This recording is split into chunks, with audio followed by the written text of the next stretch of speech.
The meeting is now being live streamed, Chair. Thank you very much, Peter. Right, okay, welcome to everybody and anyone else that is willing to stay in this lovely evening and watch this live stream. Do we have any apologies from anybody?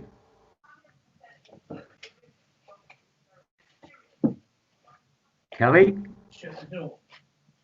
No, Chair, I've received no apologies.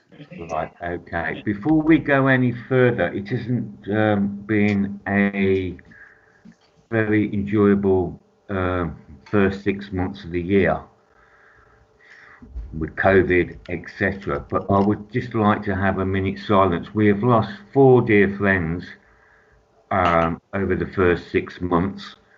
Councillor Des O'Brien, Councillor Michael McMahon, who were no longer councillors, but had served this borough really, really well over the years. Councillor Bill Olner, and recently, only a week or so ago, Councillor Richard Chataway. So I would like to take this opportunity, because we haven't met as a local committee for a while, to just take a minute's silence on that, if you don't mind, please.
Thank you very much.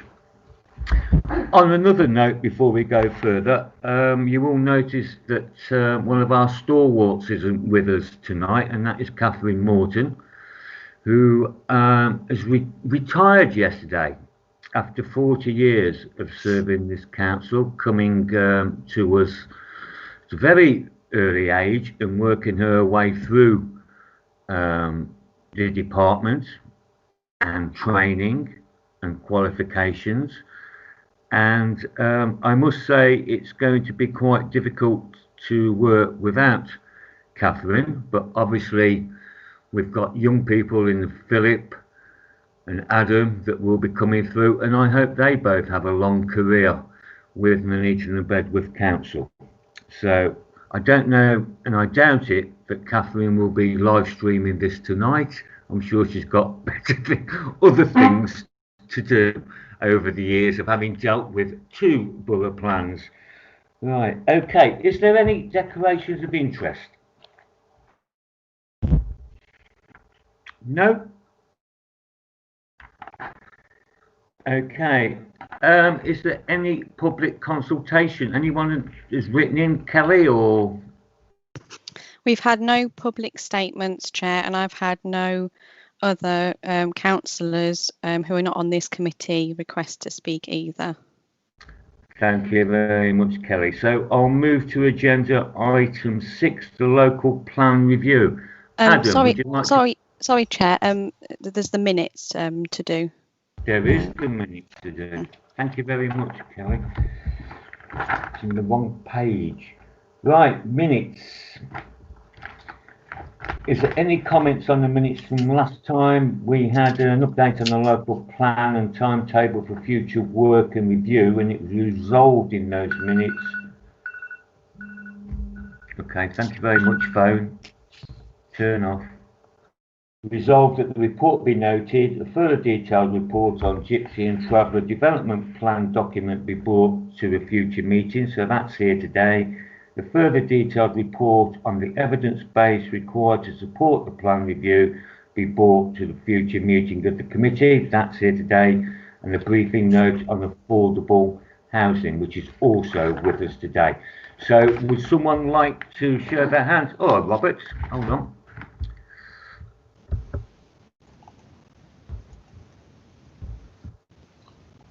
Thank you, Chair. Yeah. Rewatched the video from the last meeting 6 months ago. Those items are correct, and indeed they're in there. But the central issue we talked about, and that these reports were going to be appended to, is the nuts and bolts of how we were going to actually review the borough plan.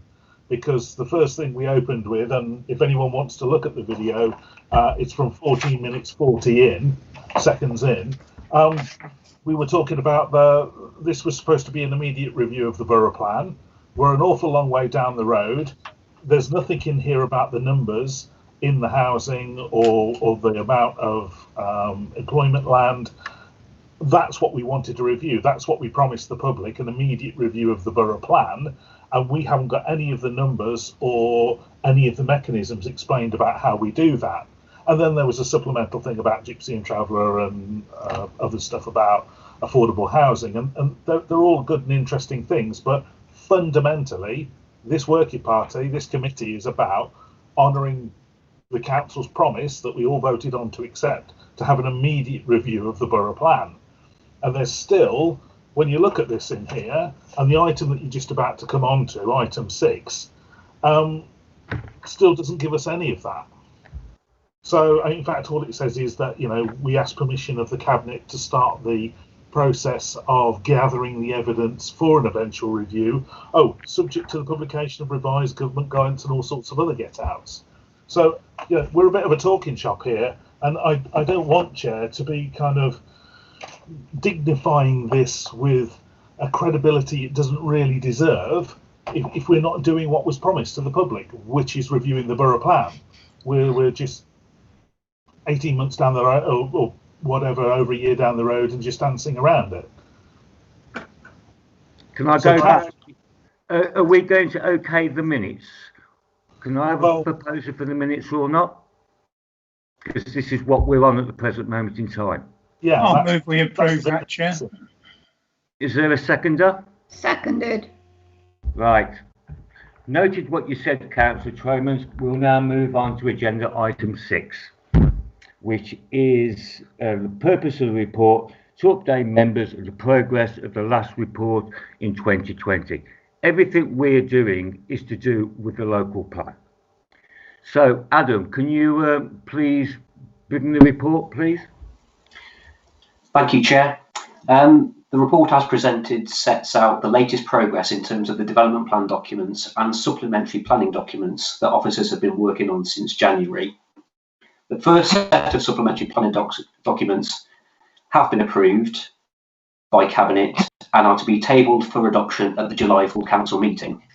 Those comprise the affordable housing, air quality, concept plans for each of the strategic housing and employment allocations, the hot food takeaways SPD, and the sustainable design and construction supplementary planning documents.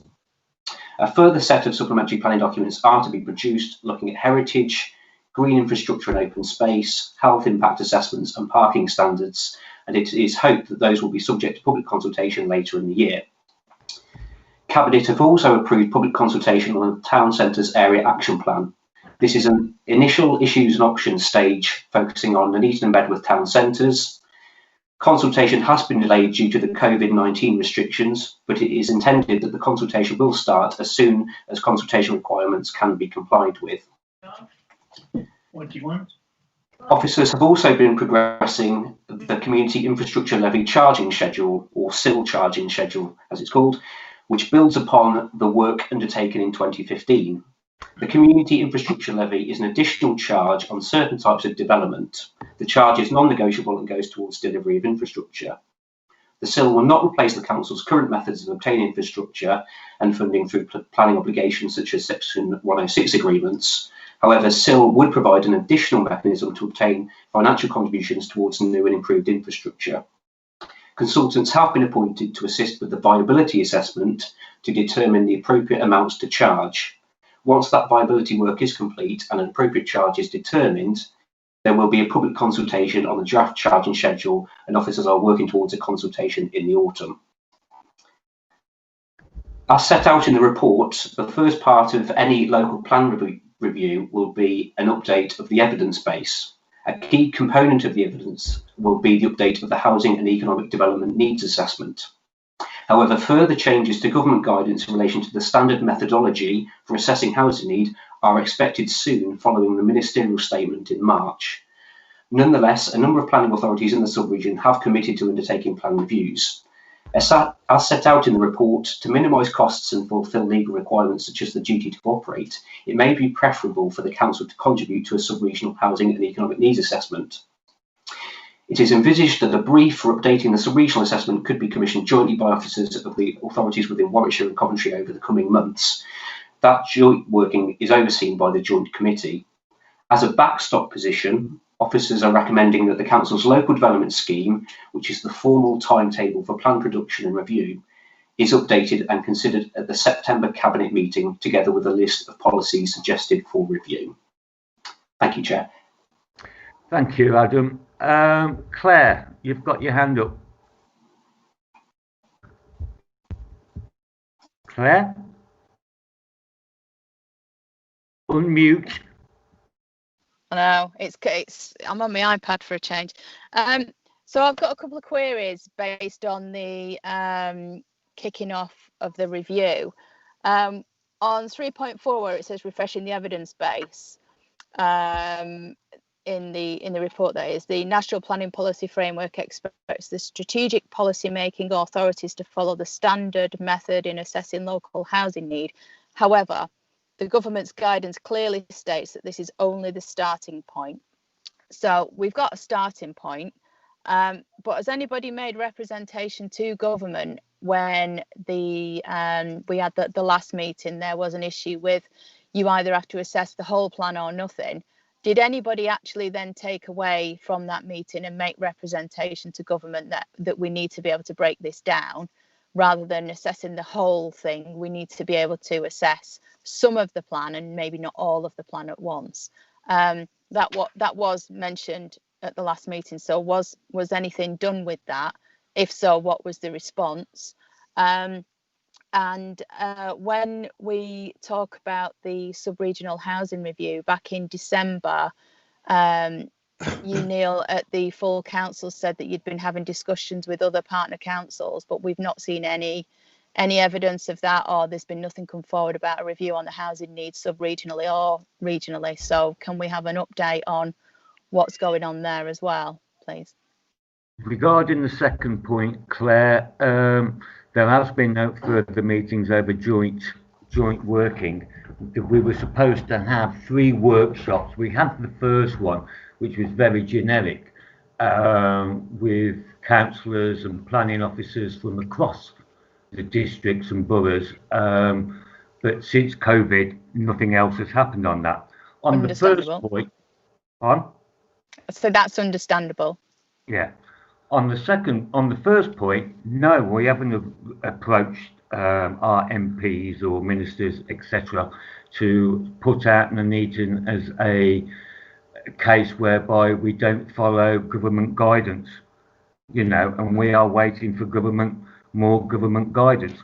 I think you'll find later on in the meeting that when it comes to let me just find this agenda again. When it comes to evidence-based and planning for the future, that will outline more about where we're going to go forward and how we're going to have to work with districts and when we're going to work with districts and what their plans are. So by all means, bring it up again there. Is there anything else, John? Can I just clarify? I wasn't saying that Nuneaton should be a special case in law. I'm saying what representation was made to the people who are changing the overall law for everyone. If we know it's an issue, then did we make any representation to have any input in the process of changes? Because they might not realise it is an issue. Not that I know of, Claire. Okay, all right. Let me try and mute myself. One sec. Go on then. Go on, John.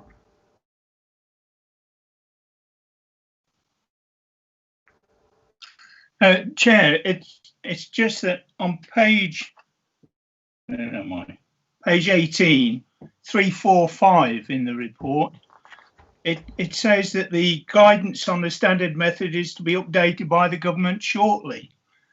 In the ministerial statement in March 2020, the minister said, "To that end, I'm announcing we will review the formula for calculating local housing need, taking a fresh approach, which means building more homes, but encouraging greater building in urban areas."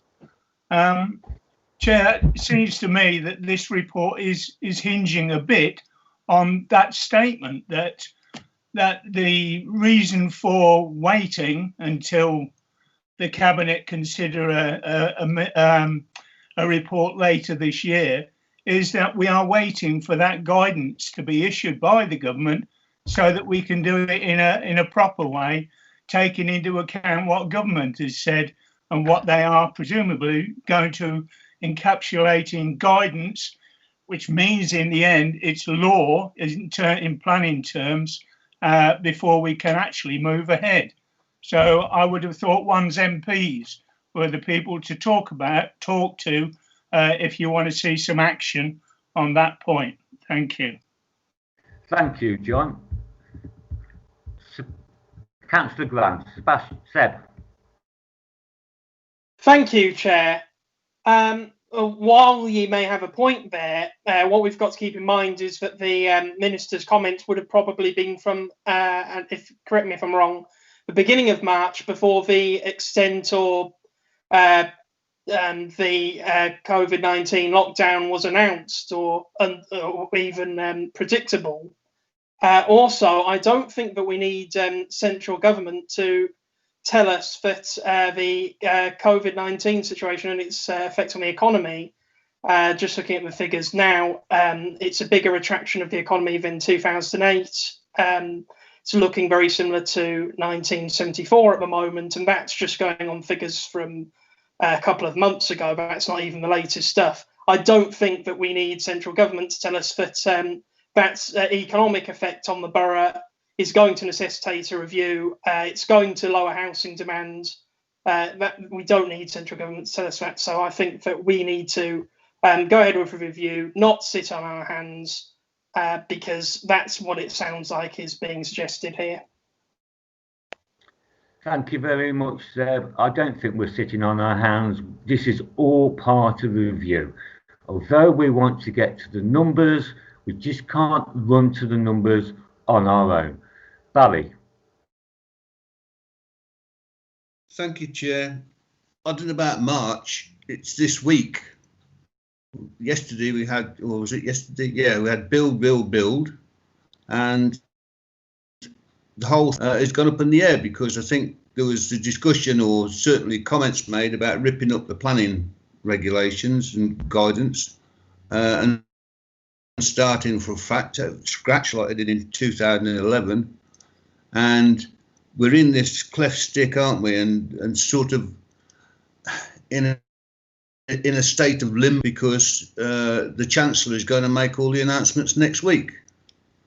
So we're a bit preemptive on what might come out of all of them. At the end of the day, it could be that we get bypassed and the developers actually carry on and they take over and make their own rules and regulations. I don't know. I don't know what's going to come out of all this, but certainly it gave me cause for concern yesterday with the speech that went on, and it leaves with the problem of not knowing whether we have got a plan. It's been approved, and all we're trying to do is review it, but whether be able to review numbers and all the rest of it, I don't know, and that's going to come out next week. But Mr. Generick said the same thing. He wants to build. He was taking the brakes off. So we are in this problem, aren't we? We're not knowing where the guidance is going to take us. We're probably a week too early with this meeting. We're probably going to have another one in a fortnight to find out where we are. Thank you very much, Barry. Adam, is there anything you want to come back on regarding advice to what you've heard? I think the points have been captured. Really, it's difficult for us to do anything until we have greater clarity in terms of what the changes will be and what the impact will be on the numbers. And I'll touch upon it later under item 8, but any review of the numbers, it is going to be going back to basics and a complete reevaluation of the housing numbers, taking account of the standard methodology and anything else that comes out. So it's difficult at this stage to know exactly what that's going to look like, but all I can say is that we will continue to monitor the situation and keep members up to date on the latest developments. Thank you very much, Adam. Is there anybody else? Otherwise, I'd like to move to the recommendations that this committee recommend to Cabinet. Points 2.1, subject to the publication of the revised government guidance, a revised local development scheme with a clear timetable for the review be reported to Cabinet by the end of September, together with the first draft of the list of policies that will be suggested for review, that the work through the joint committee on a sub-regional basis be endorsed and the financial implications of the abortive work be noted. Is there a seconder for that? Chair, just before you proceed, Yeah. I did have my hand up. I had been indicating. Yeah, I'm listening. Yeah, sorry. Just before you move to that, a couple of things just to come back on. I mean, couldn't quite believe I was hearing some of that. It isn't the government that sets our housing target, and never was.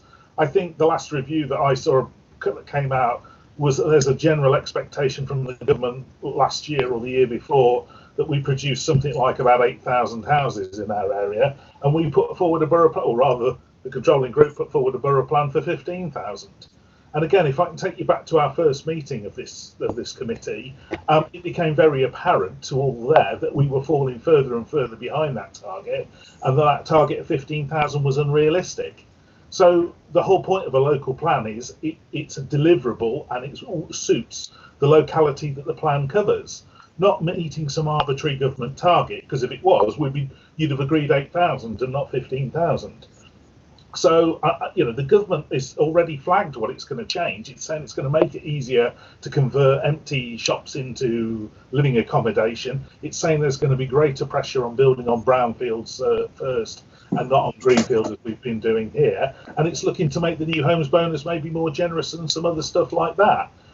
There's nothing there that stops us from gathering the evidence we need to do our own review in the meantime. Because whatever planning guidance gets firmed up in the next few weeks and months, we should have already been well on our way to gathering the evidence so that we can consider that together with any latest guidance. But that guidance, as I say, it isn't about absolute housing numbers. It's from what was being trailed on the TV, it was more about quick wins like converting empty shops into houses. Thank you The other very thing much. is, can you just change the recommendation, because you've said the work through the joint committee on the sub-regional basis be endorsed. Well, you've just told us that none of that's taken place because of COVID. So I think we probably need to take that line out of the recommendation because it's misleading otherwise, Chair. Thank you. Well, I've made the recommendation. Has that got a seconder? Thank you, Claire. Yeah. Thank you, Claire. Well, I think we've had a good discussion on this.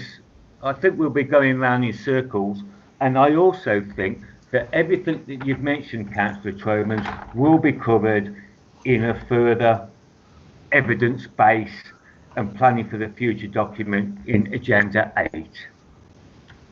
I've never said at all that central government control our housing numbers. It's based on evidence within government framework. So I'm going to take a vote now on the recommendations. Kelly, how do we do this? Show of hands, or do I go around everybody?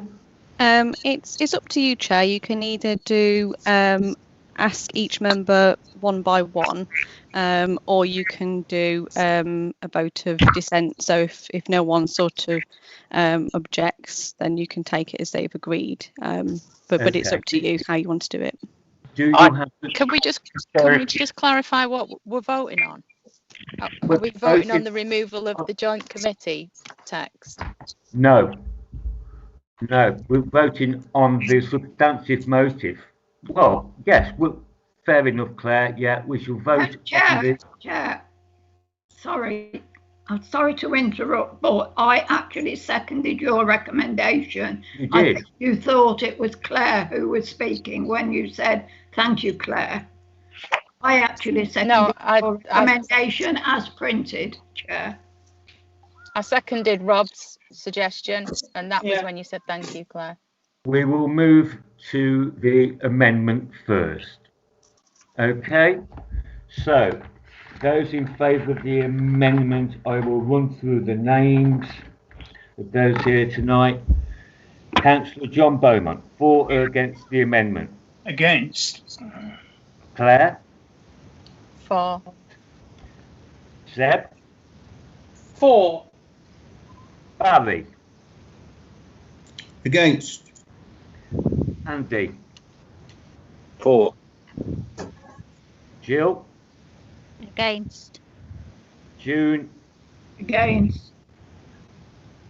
Robert? For. And I'm against the amendment. Kelly, did you get that? Yes, Chair. I've got 1, 2, 3, 4, 5 against, and 1, 2, 3, 4 for the amendment. So the amendment is lost. Yeah. So we now move to the substantive motion on the recommendation as printed. And have a vote in favour or against that. John? For. Claire? For. Seb? For. Barry? For. Andy? For. Jill? For. June? For. Robert? Against. And I am for. I take it that the substantive motion was carried. Thank you very much. Right. Moving on to the next item.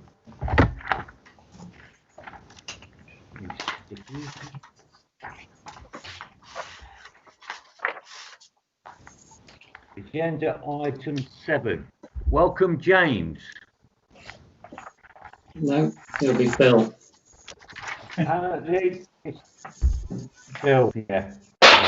Thank you, Chair. Recommendation is portfolio to update members on progress since the last report in January 2020, with a recommendation with subject to the publication of the revised government guidance, a revised local development scheme, and a clear timetable for the review be reported to Cabinet by the end of September 2020, together with the first draft of the list of policies that would be suggested for review. The work for the joint committee on a sub-regional basis be endorsed. I think we'll find that that's the same one. Yeah. Philip, if you'd like to continue, please. Yes, thank you, Chair. Item number 7, Gypsy and Travellers. The need for additional gypsy and traveller accommodation in the borough is set out in the borough plan. The evidence for this was the Gypsy and Traveller Accommodation Assessment of 2016. The report before you explains that the numbers and status of pitches has changed since then, and in light of this recommends 3 steps. 1, a new Gypsy and Traveller Accommodation Assessment to be undertaken. 2, a call for sites to be made.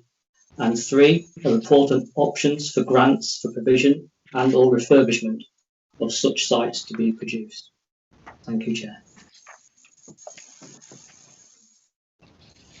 Right.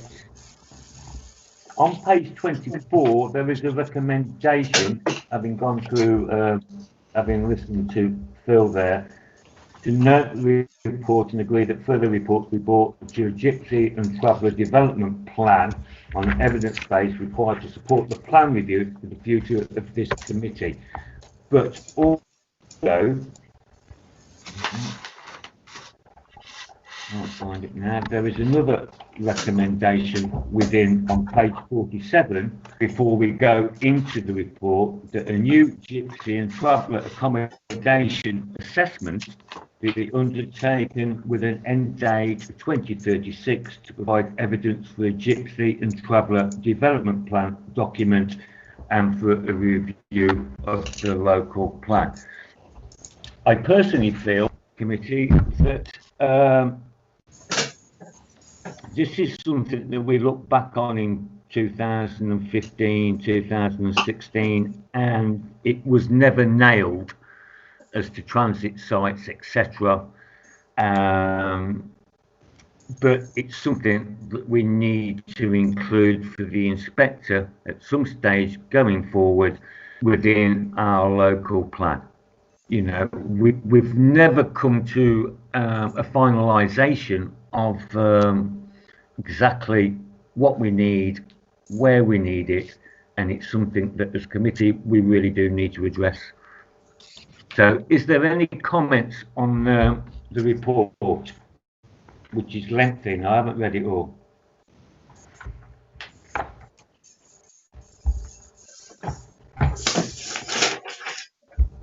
Oh, sorry, wasn't watching the hands. Sorry, Robert. That's okay, Chair. Don't worry that you haven't read the 2016 report.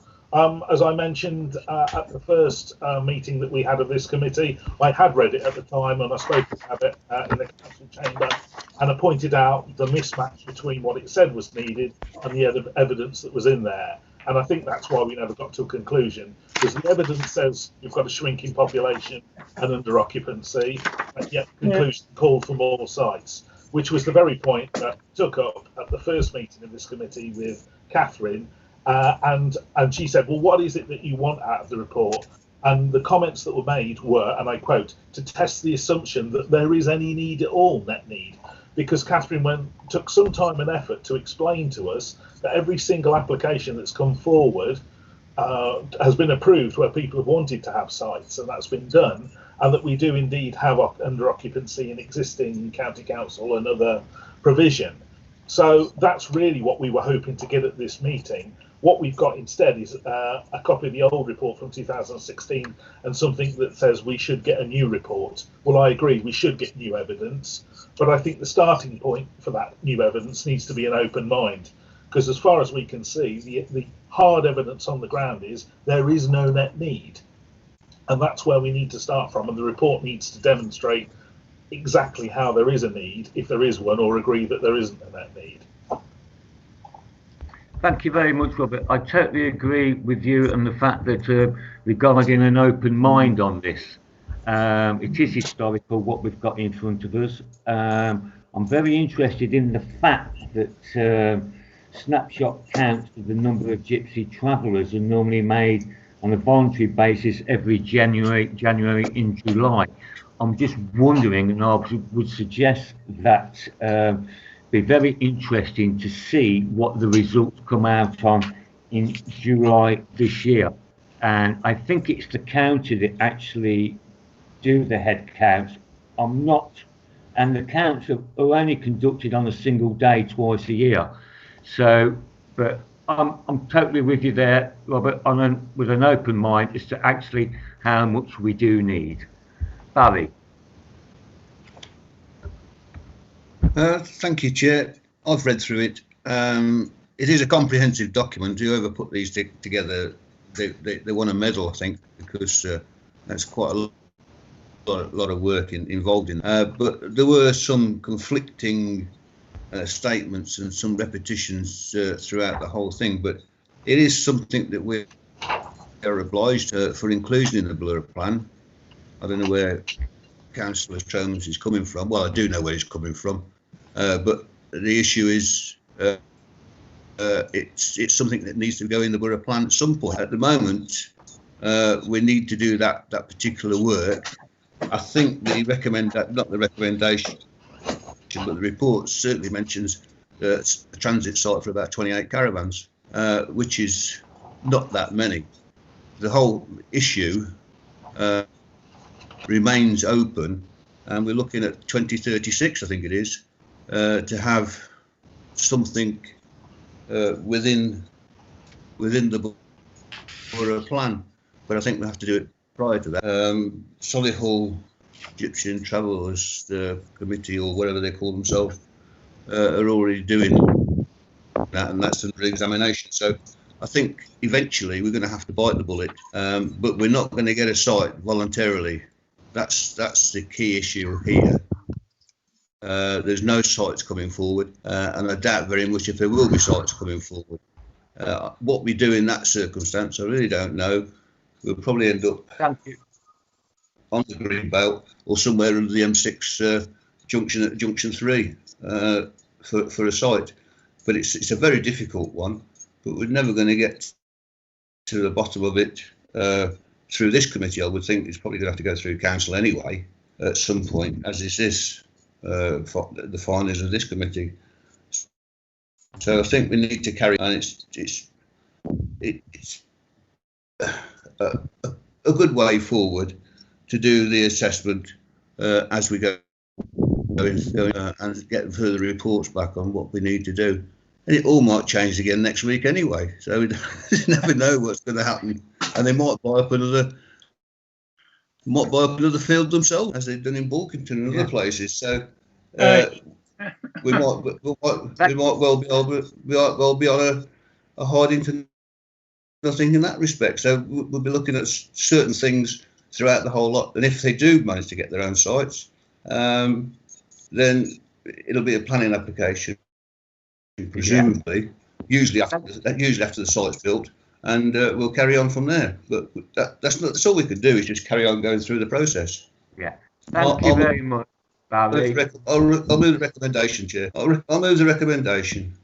Okay. Is there a second for the recommendation before I carry on with the conversation? I'll second, Chair. Thank you very much. Seb? Yes, thank you, Chair.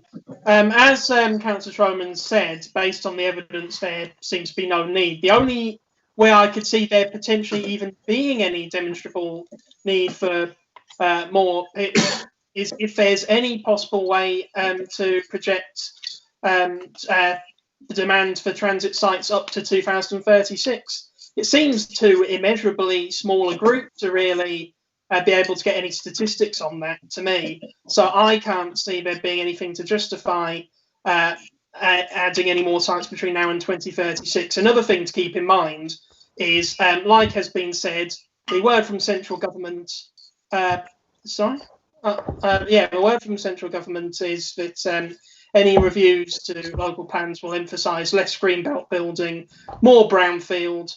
So some of these sites even could be, depending on suitability, considered for housing in a future review of a borough plan as non-strategic sites, because we need more of these non-strategic sites and less of our greenbelt, which we can't get back once we build on being built on.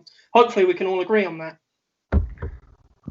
Thank you, Zeb. And we did lose a site because it was turned into housing, because I seem to remember, and I'm probably wrong because I normally am, that the top of Tuttle Hill on the right-hand side, I think that was put forward as a transit site, but it's got houses all over it now because it was far more profitable, I would imagine. Right, Claire.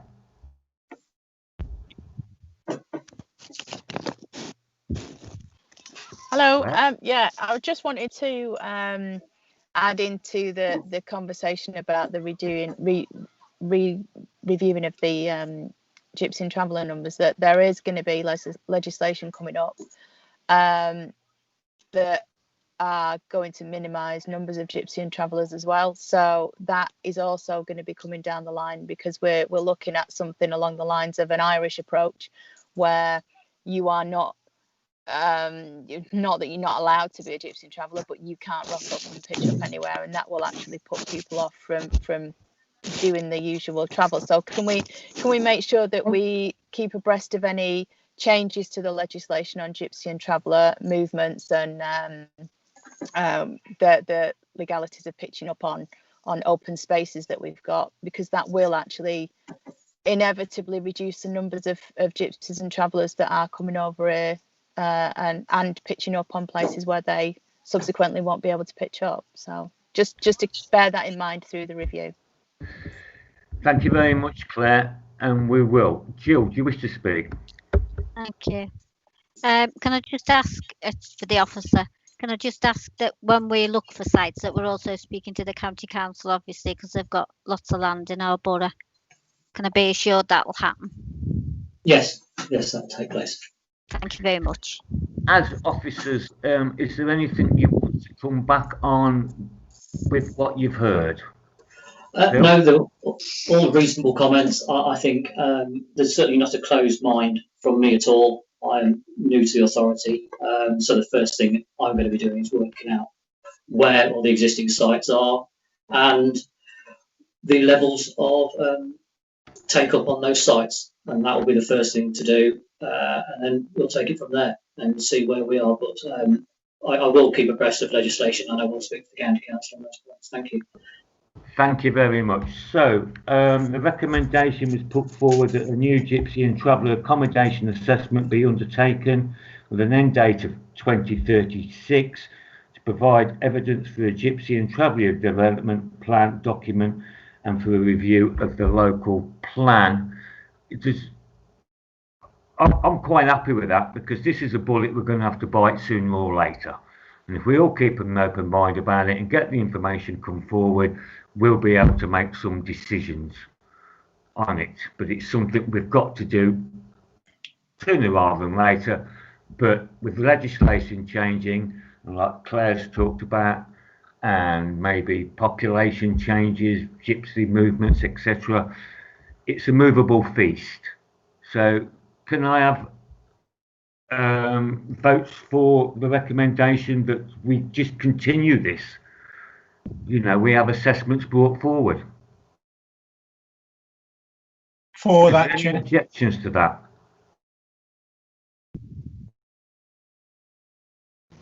I think silent. You've got unanimity. Pardon, Robert? Sorry, Chair, I think you've got unanimity.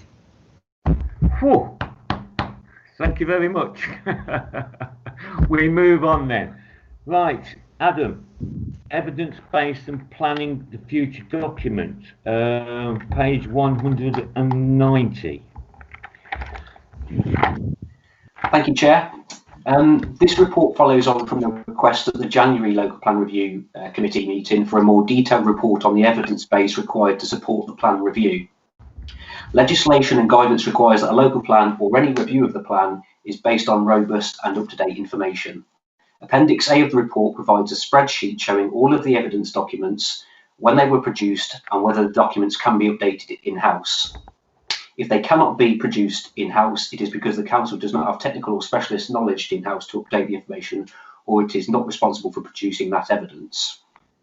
Some documents may only require a light touch refresh if there's been little change, whilst other documents like the Housing Needs Assessment, Green Belt Review and Town Centre Studies will be more comprehensive. Given budgetary constraints, it is likely that any necessary updates to the evidence would have to be staggered and undertaken as and when required, and once the necessary government guidance has been issued, such as in relation to the Housing Needs Assessment, and once the Planning for the Future and the Planning White Paper measures are implemented. The report therefore recommends that further reports be made to committee in future once changes to the planning regime are known. Any updates to the evidence will have to be undertaken alongside the other planning policy work committed to, such as the development plan documents, the supplementary planning documents, the community infrastructure levy and annual monitoring requirements. So the potential financial and resource implications would also need to be considered. Thank you, Chair. Thank you very much. Open to, well, Robert, you were quick. Okay. Thank you, Chair. So I think this is the crux of the point, isn't it? This is what we wanted at the first meeting that we had. We wanted the spreadsheet at Appendix A, only we wanted it showing, you know, when the officers just said which needed light touch and which needs major review, that needed to have been indicated, and it ought to have said where they were with the progress to that work and who it was being done by. And hopefully by the January meeting there would have been a whole lot of this stuff that would have been completed. And if there's the odd thing that has to wait, really has to wait until there's new government guidance that's about to come out imminently, then that would be the last couple of items we were waiting for. Instead, we've got the appendix that says, you know, what was done historically, and it looks like even at this July meeting, there's not really been much progress on that. So at the next meeting, Chair, can we have this updated with the columns to say light touch or major review, how far they are along with that review and who's doing it and when it will be completed by, or when it's expected to be completed by, and then we will have something to show the public to say, look, a review is ongoing, because currently there isn't really anything that's tangible that we can say is there. So I would like to move that, Chair, and hope you will support that. Okay, thank you, Robert. Anybody else who's done it? Oops, sorry, hold on. Barry. Thank you, Chair. I'm not sure where we're going, but I was a bit unhappy with 4.2 of the recommendations, because I thought it first said that we wouldn't do any more work on the calculating housing needs, and it's an ongoing thing that needs to be done. But I understand now that it's no good spending money on pointless reviews and trying to calculate for nothing, basically. If what we've got is accurate, there's no point in doing it again and again and again, and spending money at it or throwing money at it all the time would be a pointless exercise. So I've got it now. I understand where they were coming from, but it did leave me a little bit cold to start with the way it was put down. But as far as what Councillor Tromans was saying, that's going to come. We can't force that issue. It's got to be, the work has got to be done, and people are on the job, and they are going to be giving us that information as and when it's available. But at the end of the day, we are reliant on officers to do just that. And the way it goes, I think the recommendation does actually meet the requirements, especially at this time. So again, Chair, I would move the recommendations as printed. Thank you very much, Barry. Claire.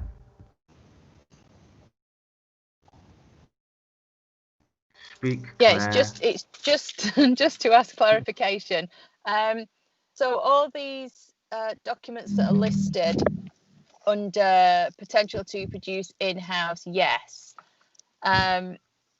It was just to seek clarification on whether any of them had actually been started again, but obviously I'm not sure whether that kind of leads into or ties into what Councillor Tromans was saying, because yes, potential to produce in-house. Yeah, I mean, it is good to have clarity on who's doing what. But like Councillor Tromans said, has any of them actually been started? And if so, how far along are they, really? Because that all ties into the overall thing that we're discussing now. Yeah, thank you very much, Claire. Regarding that, Adam, before I come to you, June, I see you've got your hand up. Regarding that, we'll have a conversation about going through. I mean, there's 44 reports and documents on that list, of which 23 would need to be commissioned from outside the Borough Council, because we haven't got the capacity to do it, and they are very specialised, and 21 possible in-house. With the small team and the team that we've got, and the cost of commissioning other work, but I'll tell the committee we will have a chat as to, we'll go through these, and like Robert said, look at where we are, what needs doing, does nothing need doing, etc., etc. June. Thank you, Chair. I'll second Barry's proposal that we accept the recommendation as printed, but and largely for the very reasons that you have just said. the chances of being to get the answers that we may all want when we have to go to external bodies to help us out with that, plus the fact of the amount that we need to be done in-house, then you know, if it all came out wrong and people didn't agree with what they had, they'd want them all changing again because they felt it had been done too quickly. We've heard that one before, so I'm quite happy to second the recommendation that Councillor Longman proposed, Chair. Thank you very much, Jude. Okay, there's no other.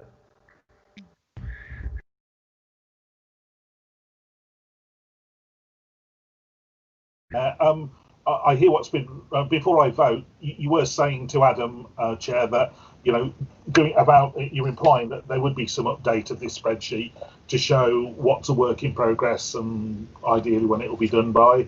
Did I understand you right there? That you were going to be taking this offline with Adam and doing that? Oh yes, I will have a word with Adam and go through this. Because it would be interesting, Robert, from my point of view as well, because I don't know if some of these reports will actually stand up as they are at the present moment in time. So like you said, there's no work to do on them. I'd be interesting to know that as a chair anyway. We all would. So yeah, if that can be updated, I'm happy to vote for this. So right, okay. So go to the recommendations as printed, 4.1 and 4.2. Is there anybody that would disagree with those recommendations at the present moment in time? That's it. Done, dusted. Going, gone. Thank you very much. Right. Agenda item 9, a briefing note on affordable housing, something that we all know we need, preferably on sites that no one else would maybe want to build anything on, but you know, we need them. So Adam, over to you. Thank you, Chair. Yes, this briefing note has been produced following the request at the January meeting for further clarification on affordable housing, the Council's current actions and policies, and the context regarding starter homes. The note hopefully clarifies the national and local planning policy context, with Borough Plan Policy H2 providing the basis for requesting at least 25% affordable housing provision on sites of over 14 dwellings and 2 affordable homes for sites between 11 and 14 dwellings. The definition of affordable housing is also provided, and the note provides an indication of the affordable housing that has been delivered or requested in the borough, as well as the number of completions since 2011. It can be seen that there have been 921 affordable dwellings completed since 2011, with 869 dwellings in the pipeline. The note also provides additional clarity in relation to the Start Homes initiative, which was introduced by a ministerial statement in 2015, although the guidance has now been withdrawn.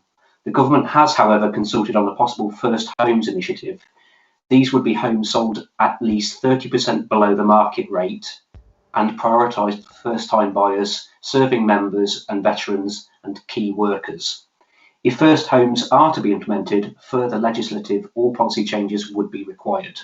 The report also alludes to the Affordable Housing Supplementary Planning document, which is tabled for adoption in July at July full council.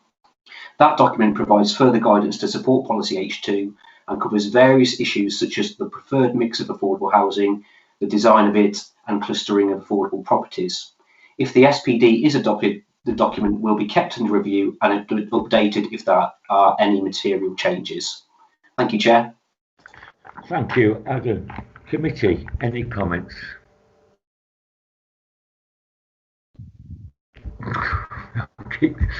You're too quick, Robert. Yes. Yeah, it's all the Who Wants to Be a Millionaire I've been watching. Quick on the buzzer. Thank you, Chair. This is just an extension. It's putting in writing much of what Kathryn very kindly told us at the last meeting. It's a restatement of the situation. There's some more numbers in here which, you know, aren't actually quite as bad as I feared. We do seem to have a problem in the areas that have got the most of the development. The need for social purely rent was relatively limited, and it was several developments in before we even agreed any shared equity, which has been much more popular historically in St Nicholas and Weddington. And it's still that we're running at only about 5% of the properties being built are shared equity, and that is a bit disappointing. And I would hope that the proportion in the future would move towards parity. At least as many shared equity, or the opportunity for people to have it on a shared equity basis as purely rental. But yeah, it just confirms what we were told, and it also tells us that there's been no bilateral arrangements with developers to offer starter homes, discounted homes for local residents under covenants or anything, which I know is explored by other local authorities, but we haven't done. Hopefully the government's new plans about this first home facility that they're looking to put in, maybe that will kickstart that side of the market. Let's hope so. Thank you. Yeah, I hope so as well, Robert. Barry. Thank you, Chair. Like all of these documents I've seen over the years, there's always one factor missing, and that is affordable is only affordable if you've got the income to actually pay for it. And that's where it starts to get difficult, and that's where we should be building social housing. I'm a big believer in that, which gives people the opportunity then to at least get a roof over their head. And it always seems to be one of the backward things, it sits on the back track on the back burner. The first homes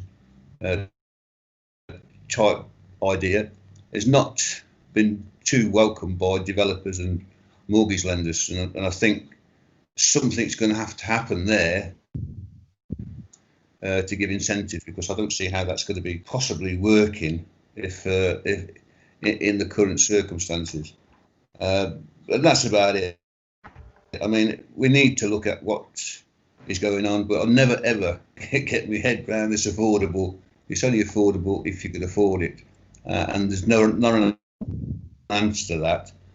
But everybody seems to make great play of it, as if everybody's got this magic income where they can afford all these different things.